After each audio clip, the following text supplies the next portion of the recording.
Well, time seems to have flown by yet again, and 2024 is coming to a close, which means that just like the past 5 or so years, we'll probably be keeping an eye on the Game Awards, which has arguably become a very mainstream event. Many people like to watch it or talk about it, regardless of whether they hate it as a corporate event that's very anti-game developer, or love it as a way to support their favorite games standing. Predictably, the nominations are now set for this year's TGA have already kicked off a lot of discussions, particularly in regards to the fact that the main award for Game of the Year is including Elden Ring's Shadow of the Erdtree DLC, along with, I believe, a remake of Final Fantasy VII. So we're going to talk about that as well, but just to kind of go over how this works in terms of who are the judges, how many, of your votes actually count towards the Game of the Year award, or determining who the winner is.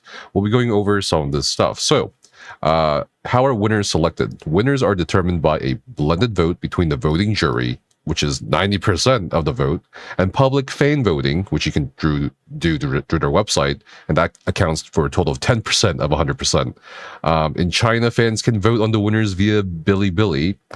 Fan voting closes on Wednesday, December 11 at 6 p.m. And how are the nominees selected? Well, it's chosen by that same international jury of over 100 global media and influencer outlets. Specialized juries also convene for other categories, including esports and other categories such as accessibility. So just to kind of do a very brief overview of who these influencer organizations or media outlets are, we have, of course, like IGN, Polygon, and so on. Just gonna skim through the list here. There's US-based ones, Brazil-based ones.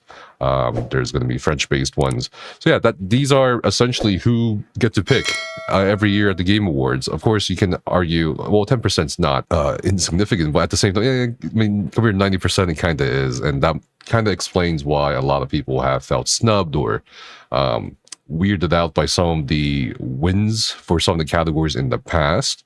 We'll talk more about that in a bit. In addition to seeing who wins the main awards, we get to also see who won the actual player vote, and it's called the Players' Voice Award, where fans 100% pick the winner across 3 rounds, according to Jeff Kiley, the host of the Game Awards, which will also launch on December 2nd with 30 nominees. Okay, so straight away, the fact that still they haven't really taken a lot of feedback in consideration for how the nominees are selected, or more so how many nominees are selected, is kind of a little bit frustrating to me. I mean, there's been, just like last year in 2023, which has been hailed as like a golden year of gaming, I think similarly 2024 has been a great year for gaming, regardless of what kind of games you enjoy, right?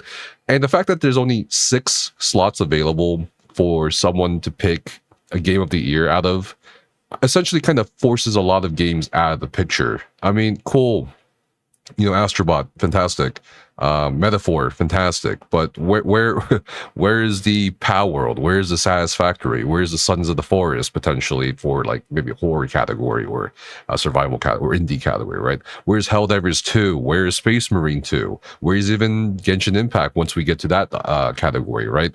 So I think that's very limiting, the fact that it's just 6 choices. And in addition to that, a remake plus a DLC, Elden Ring Shadow of the Erdtree being the DLC and Final Fantasy VII being the remake, is kind of, I don't know, it doesn't feel good, because it's like, okay, so essentially these AAA studios can churn out remakes and push out other potential studios or games that aren't remakes out of a Game of the Year.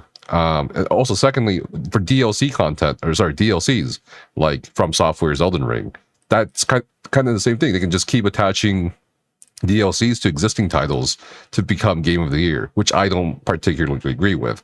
Now, at the end of it all, should you really care who wins the Game of the Year award at the Game Awards? Probably not. I don't think this would affect anyone's like actual stance as a gamer or their opinion as a gamer as to what they actually really enjoyed playing throughout 2024 or really enjoyed playing in 2024. So yeah, but at the same time, can the Game Awards be better? Yes, absolutely. I just do not agree with the fact that Elden Ring Shadow of the Erdtree, especially the DLC, is considered a Game of the Year. I think that's just a very safe, sanitized choice. It's just Okay, cool. Elden Ring. Everyone loves Elden Ring. All right. So why not put the DLC in?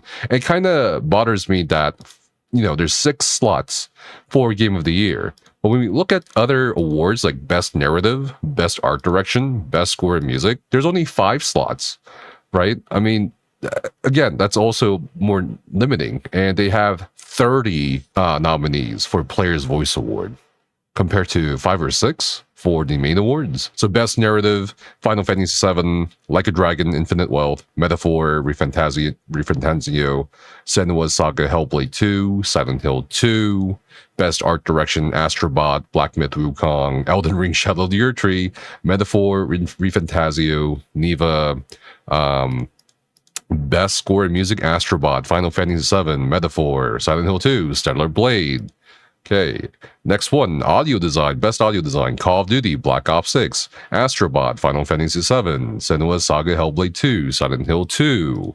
Innovation in Accessibility, Call of Duty, Black Ops 6, Diablo 4, Dragon Age the Veilguard, Prince of Persia, The Lost Crown, Star Wars Outlaw.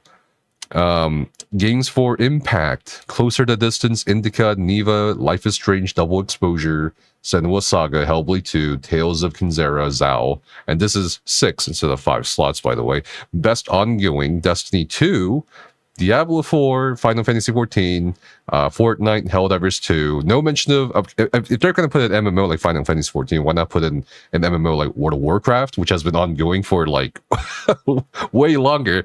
We have Guild Wars 2. We have Warframe, right? Like, it makes no sense to me that they're just being so limiting here. Best Community Support, Baldur's Gate 3, Final Fantasy 14 again, Fortnite, Helldivers 2, No Man's Sky, but no mention of Space Marine 2. No mention of Satisfactory, which arguably has one of the best community supports, in addition to being a very great game. Best Independent Game, Animal Well, Blatro, Lorelei and the Laser Eyes, Neva, UFO 50. And a lot of people are going to make the comments, I've never heard of this game before. I think that's okay, because like, I think one aspect of something like this is to get you interested or get you to try out this game that people are really excited about. Best Debut Indie Game, Animal Well, Balatro, Manor Lords, okay, fair enough, Pacific Drive, Plucky Squire. I feel like there's a lot more indie games that have gone out in 2024. Best Mobile Games, AFK Journey, Balatro, Pokemon Trading Card Game Pocket, Wuthering Waves, Zenless Gone Zero. We have a bunch more here that we'll finish off with. Best Action Game, Black Myth Wukong, Call of Duty Black Ops 6, Helldivers 2, Stellar Blade, and Space Marine 2. Best Action and Adventure, Astrobot, Prince of Persia, The Lost Crown, Silent Hill 2, Star Wars Outlaws, The Legend of Zelda, Echoes of Wisdom. We had the Best RPG, Dragon's Dogma 2, which honestly, in a lot of ways, could have been slated for Game of the Year instead of Elden Ring Shadow of the Erdtree, which is also in the Best RPG category. Okay, Final Fantasy VII, Rebirth, Like a Dragon, Infinite Wealth, Metaphor, Refantazio. Best Fighting, absolutely Dragon Ball Sparking Zero, Grand Blue Fantasy versus Rising, Marvel versus Capcom Fighting Collection, Arcade Classics, Multiverses, Tekken 8, great Age of Mythology Retold in the Best Sim and Strategy category, Frostpunk 2. Okay, I think there's actually been more games that have come out this year that are under this exact category, which should have been here, right? Even if it wasn't that great. Homeworld 3, which is a direct sequel to the first 2 Homeworlds, spanning over 2 decades of development, that could have been maybe nominated or considered. Kunitsugami, Path of the Goddess, Manor Lords, Unicorn Overlord. Best multiplayer category includes Call of Duty, Black Ops 6, Helldivers 2, Super Mario Party Jamboree, Tekken 8, Warhammer 40,000, Space Marine 2. Best adaptation, then this is just based on like shows taking source material from games like Fallout, Arcane, the Knuckles movie, I believe, Like a Dragon Yakuza, Tomb Raider, The Legend of Lara Croft.